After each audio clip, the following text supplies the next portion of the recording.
Global deal activity for the first half of the year has already hit a record $2 trillion for the value of deals in the period, and media mergers dominating in particular. Our next guest is looking at other areas ripe for some deal making. Joining us in a CNBC exclusive is Gregg Lemkau, co-head of the investment banking division at Goldman Sachs. Very good afternoon to you, Greg. Thanks for joining us. Great to be here. So let's talk about that M&A volumes. Up to just halfway point of the year, M&A has really got off to a great start. What are the drivers behind it, and can it continue?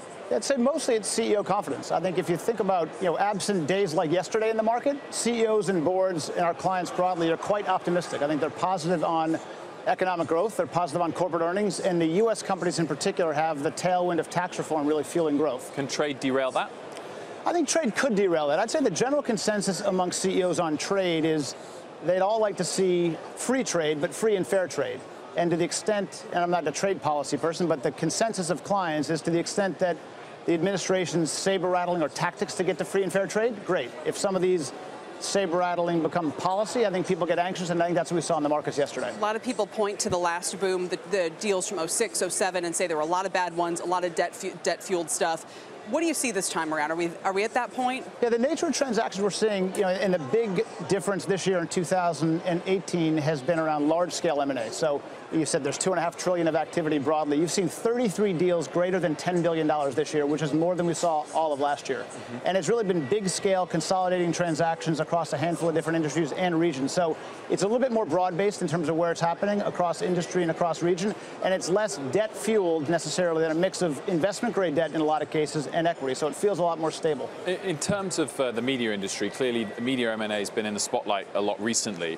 Do you think it's the right move to see old media companies trying to merge and consolidate in order to take on the threat from the new media companies? Yeah, so I'd say the landscape is shifting dramatically. I mean, just in the things that are out there in the market, you've got this battle for Fox and for Sky going on between two great media companies in Comcast and Disney. And that, however that plays out, will reshape the landscape. At the same time, you've got CBS and Viacom. You've got rumors around that transaction. You've got Sprint and T-Mobile that have announced a merger, and you've got Vodafone and Liberty that have announced a merger. So just with what's out there, I think you could see a dramatic shift in the strategic landscape.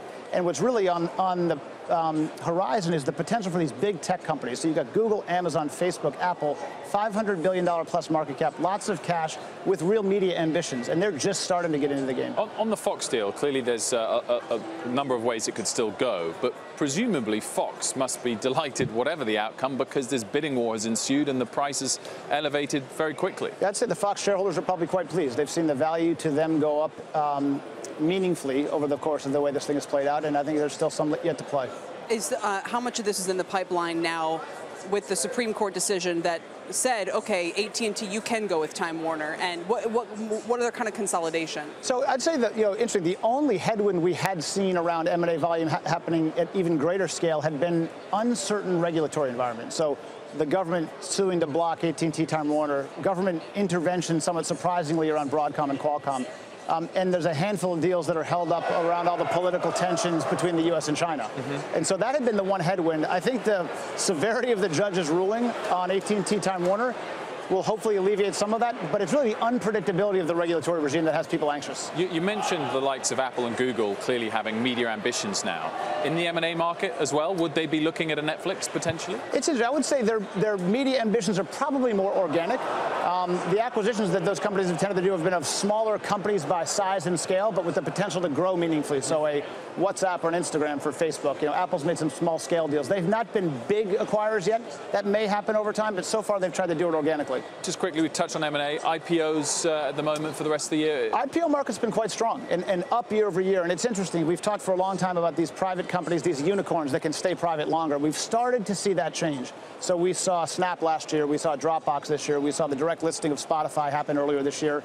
And it's not just the U.S. You saw PagSeguro in Brazil. You saw Adyen in Europe. You saw ECI in China. So it's happening globally, and I think there's a pipeline behind that that's quite exciting. And I'd say as excited as we are about the IPO pipeline in the U.S., it's probably greater coming out of China.